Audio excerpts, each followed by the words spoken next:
On March 17, 1985, Carl Hendricks stood in the service bay of Whitman Implement, 41 years old, watching a mechanic bleed the hydraulic lines on a Massey Ferguson 398 that still smelled like factory paint. The tractor was red and silver under the fluorescent lights, 95 horsepower, with a cab that sealed tight enough to keep dust out, and a loader capacity he'd need for the silage work ahead. Carl had driven 30 miles that morning in his 1979 pickup, the same truck he'd bought used 6 years earlier, the same way he'd bought almost everything in his life. But standing there with the purchase agreement folded in his shirt pocket, he understood he was crossing into different territory. The Massey Ferguson 398 cost $28,400. He'd put $4,000 down. The rest would stretch across 60 monthly payments at 13.5% interest, and for the first time since he'd taken over his father's dairy operation in 1968, Carl Hendricks would owe money on a piece of equipment he couldn't pay off by harvest. The decision hadn't felt reckless when he made it. Carl ran 53 Holsteins on 180 acres in central Wisconsin, land his father had cleared and fenced in the 1940s when dairy was still done by hand, and a good cow gave you 30 pounds a day. By 1985, Carl's herd averaged 62 pounds, and the margins that used to carry a small operation were thinning every year. Milk prices had flattened, feed costs hadn't. His Massey Ferguson 165, bought outright in 1976 for $7,200, was 9 years into work it had never been designed for. The clutch slipped under load. The three-point hitch dropped unexpectedly when he was moving round bales. Twice that winter, the engine had refused to start below zero, and Carl had spent an hour with a torpedo heater aimed at the block, losing time he couldn't afford to lose. The 165 had been adequate when his herd was smaller, and his sons were young enough that missed hours didn't cost him hired labor. But Carl's older boy, Michael, was 16 and worked after school at the co-op. His younger boy, Ben, had joined the basketball team and wasn't home until evening. Carl's wife, Ellen, managed the house and the bookkeeping, but she couldn't pull a calf or move 3 tons of silage. If the 165 failed during a critical week, Carl would lose milk production, and losing production meant losing income he'd already committed to the feed bill, the fuel bill, the tax payment that came every March like a season. So he'd gone to Whitman Implement on a Saturday in early February, not to buy, but to look. The dealership sat just off Highway 29, a flat-roofed building with a glass showroom and a gravel lot where a dozen Massey Ferguson machines stood in clean rows, their paint bright against the February snow. Carl walked the lot slowly, hands in his coat pockets, studying the equipment the way he studied cows at auction, not with excitement, but with the careful attention of someone who couldn't afford to want the wrong thing. The 398 had been sitting near the back, loader arms folded, rear tires taller than Carl's chest. It wasn't the biggest tractor on the lot. The 4 Woody models dwarfed it. But it was the right size for his operation, and when the dealer, Ron Whitman, walked over and asked if Carl wanted to start it up, Carl said yes, because saying no would have meant he wasn't serious. The 398 fired on the first turn. The engine was smooth and steady, none of the roughness Carl had grown used to in the 165. Ron let Carl sit in the cab for 10 minutes, working the hydraulics, testing the loader, feeling the way the machine responded. Everything was tight. Everything worked. Ron didn't push. He told Carl the price, explained the financing options, and said they could deliver it within 2 weeks if Carl wanted to move forward. Carl thanked him and said he'd think about it. He drove home that afternoon, knowing he'd already decided. Ellen had been in the kitchen when Carl told her. She'd looked up from the bills she was sorting, her reading glasses low on her nose, and asked how much. Carl told her. Ellen was quiet for a moment, then asked what the payment would be. Carl said $380 a month for 5 years. Ellen set her pen down and looked at him directly. She didn't argue, she didn't tell him no. She asked if he was sure. Carl said he was. He explained the loader capacity, the reliability, the fact that the 165 was going to cost them more in downtime than the payment would cost in interest. Ellen listened, and when he was finished, she nodded and said, if he thought it was necessary, then it was necessary. That was the word she used. Necessary. not wanted, not desired. Carl signed the papers the following Monday. The first year with the 398 was everything Carl had hoped. The machine handled his workload without complaint, pulling the manure spreader through February mud, lifting round bales onto the feed wagon in July heat, pushing silage into the bunker during the long days of September.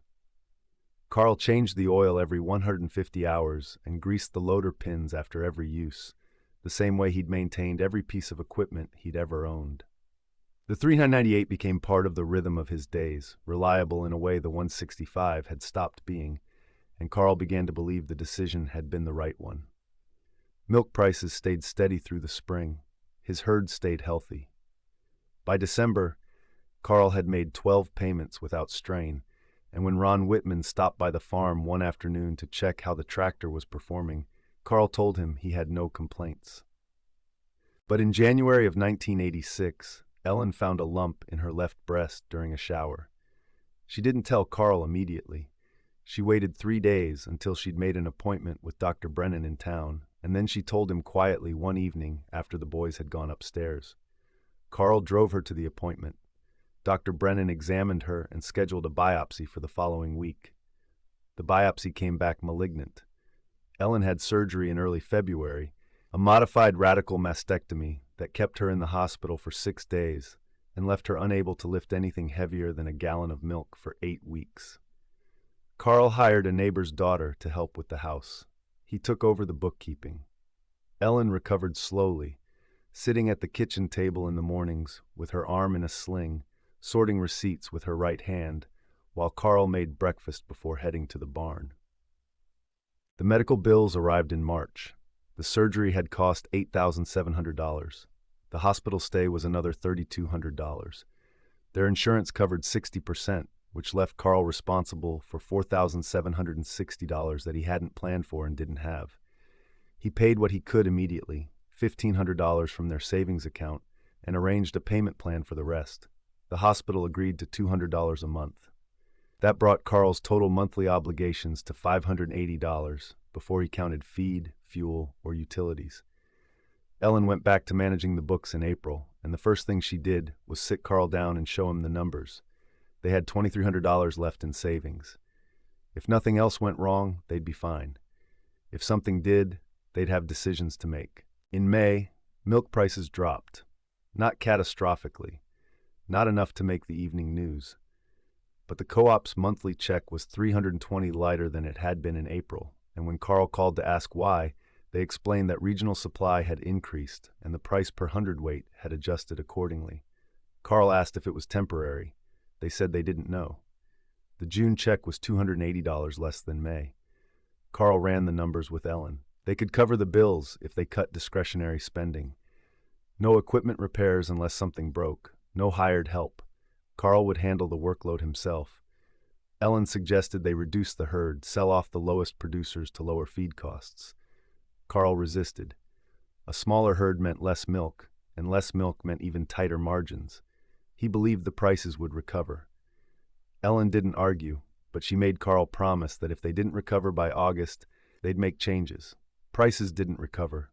By August, Carl's monthly milk check had settled at a number that left him $150 short of his obligations after feed and fuel. He covered the gap with savings. Ellen sold off 5 cows in September. It helped, but not enough. Carl made his October payment on the 398 3 days late, and when the finance company called to remind him, he apologized and explained he'd had unexpected medical expenses.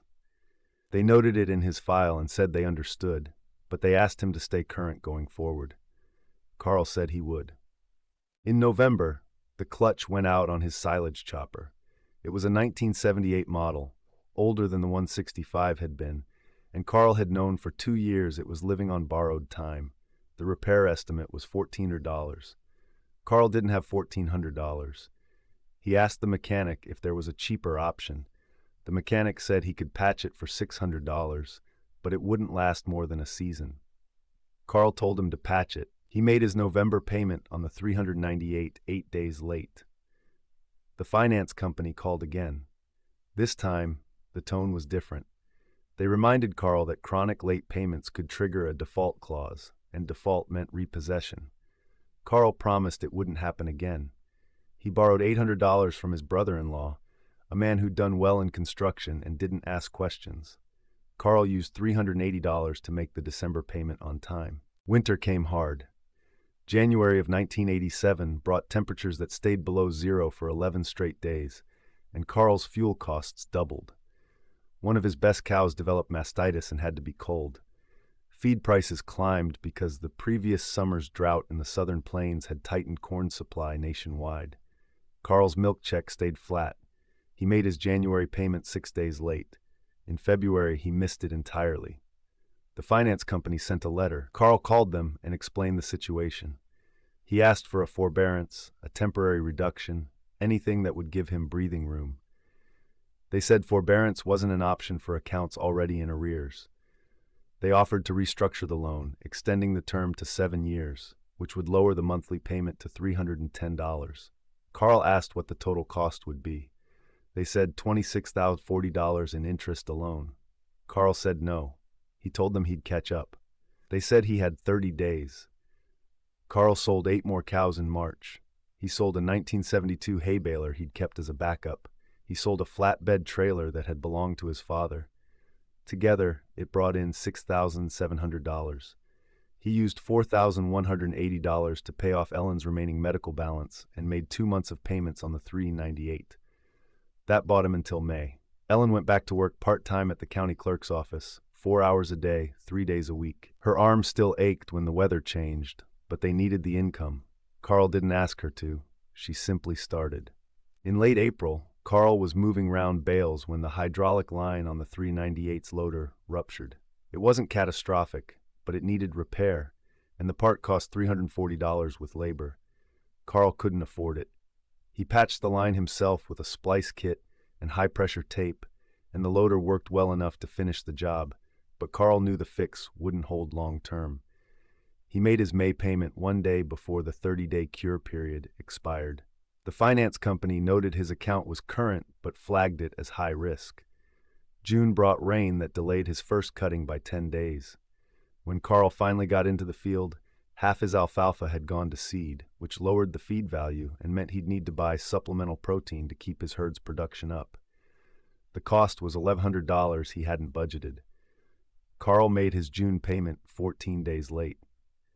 In July, the finance company sent a field agent to the farm. The man arrived unannounced, driving a white Chevrolet with company plates, and he asked to see the 398. Carl showed him. The man walked around the tractor, checked the hour meter, noted the patched hydraulic line, and asked Carl if he intended to keep making payments. Carl said he did. The man said the company appreciated that, but they needed consistency. Carl said he understood. The man left. Carl made his July payment 9 days late. On August 12, 1987, Carl came in from the barn at 6:30 in the morning and found Ellen sitting at the kitchen table with an opened envelope in front of her. She didn't say anything. She just slid the letter across the table. Carl read it standing up. The finance company was exercising its right to repossess the Massey Ferguson 398 due to chronic non-payment. They would arrive within 7 business days to collect the equipment. Carl's outstanding balance after crediting 14 months of payments was $24,680. That amount was now due in full. If Carl could pay it, the repossession would be canceled. If he couldn't, the tractor would be sold at auction, and Carl would remain liable for any deficiency between the sale price and the balance owed. Carl sat down. Ellen asked what they were going to do. Carl said he didn't know. He called the finance company. He explained that losing the tractor would cripple his operation. They said they understood, but the account had been delinquent for 5 of the last 7 months, and company policy required action. Carl asked if there was any way to negotiate. They said no. Carl hung up. He sat at the table for 20 minutes without moving. Then he went to the barn and did the morning milking. The repossession agent arrived 6 days later, a man named Dale who drove a flatbed semi and spoke to Carl with polite efficiency. Dale asked where the 398 was. Carl pointed to the equipment shed. Dale inspected the tractor, checked the serial number against his paperwork, and asked Carl to start it so he could drive it onto the trailer. Carl didn't have to. The contract didn't require his cooperation, but Carl started the 398 anyway, because refusing felt childish, and he'd been raised to meet obligations even when they hurt. He drove the tractor out of the shed, up the ramps, and onto the flatbed. Dale secured it with chains. He handed Carl a receipt and a copy of the repossession notice. He told Carl he was sorry. Carl nodded. Dale drove away. The whole process took 19 minutes. Ellen came out to the driveway after the truck was gone. She stood next to Carl, and neither of them spoke. Michael was in the house. Ben was at a friend's house. The farm was quiet in the way it's only quiet in late summer, when the work is relentless, but the day hasn't started demanding it yet. Carl looked at the empty space in the shed where the 398 had been. Ellen asked what they were going to do for a tractor. Carl said he'd figure it out. The 398 sold at a regional equipment auction 3 weeks later. Carl didn't attend, but Ron Whitman called him afterward to let him know. The tractor brought $18,200. After the auction house took its commission, the finance company received $16,380. Carl's deficiency balance was $8,300. The finance company sent a letter stating they expected payment within 90 days. Carl called them and said he couldn't pay $8,300 in 90 days. They offered a settlement, $6,500 if paid in full within 30 days. Carl didn't have $1,600. He borrowed $3,000 from his brother-in-law again and $3,500 from a local bank using the farm's equity as collateral. He paid the settlement. He now owed his brother-in-law $3,800 and the bank $3,500, both without formal payment schedules, both weighing on him in a way the original tractor payment never had, because those debts were owed to people who knew his name. Carl bought a tractor at an estate auction in October. It was a 1976 Massey Ferguson 255, 35 horsepower, no cab, no loader, worn tires, 3,400 hours on the meter. It cost $4,100. Carl paid cash using money he'd saved from Ellen's part-time income and from selling 2 more cows. The 255 was too small for the work Carl needed to do, but it was paid for, and Carl told himself that mattered more than capacity. He used it to pull the manure spreader and drag feed to the bunker. For heavier jobs, moving big bales, loading silage, Carl borrowed a neighbor's tractor and paid him $15 an hour, which felt expensive but was cheaper than financing equipment he might lose. The deficiency debt and the money owed to his brother-in-law took Carl 3 years to pay off. He sent his brother-in-law $100 a month until 1990. He paid the bank $120 a month until 1989. During those years, Carl didn't buy any equipment he couldn't pay for outright. When the 255 starter motor failed in 1989, Carl rebuilt it himself using parts from a salvage yard. When his manure spreader's apron chain broke in 1991, Carl welded the links back together instead of replacing the chain. He became meticulous about maintenance, checking oil levels daily, greasing zerks weekly, storing equipment inside even when it meant shuffling machines around the shed like puzzle pieces. The care extended the life of what he owned, but it also narrowed his capacity. Carl couldn't expand. He couldn't take on custom work. He couldn't respond to opportunities that required equipment he didn't have. In 1993, a neighboring farm came up for sale, 80 acres with a decent barn and a house that needed work. The price was $67,000, which was reasonable, and the land bordered Carl's property, which meant he could farm it without moving equipment on public roads. Carl wanted it. Ellen ran the numbers. They had $11,000 in savings. A bank would likely finance the rest if Carl's operation showed consistent income. But when Carl applied for the loan, the bank reviewed his credit history and noted the 1987 repossession and the deficiency settlement. The loan officer said it wasn't disqualifying, but it raised questions about Carl's risk management. He asked Carl to explain what had happened. Carl explained. The loan officer said he understood, but the bank would require a 25% down payment instead of the standard 15%, which meant Carl needed $16,750. Carl didn't have $16,750. He withdrew his application. The farm sold to an out-of-state investor who leased it to a larger operation. Michael graduated high school in 1989 and enrolled in the university's ag program.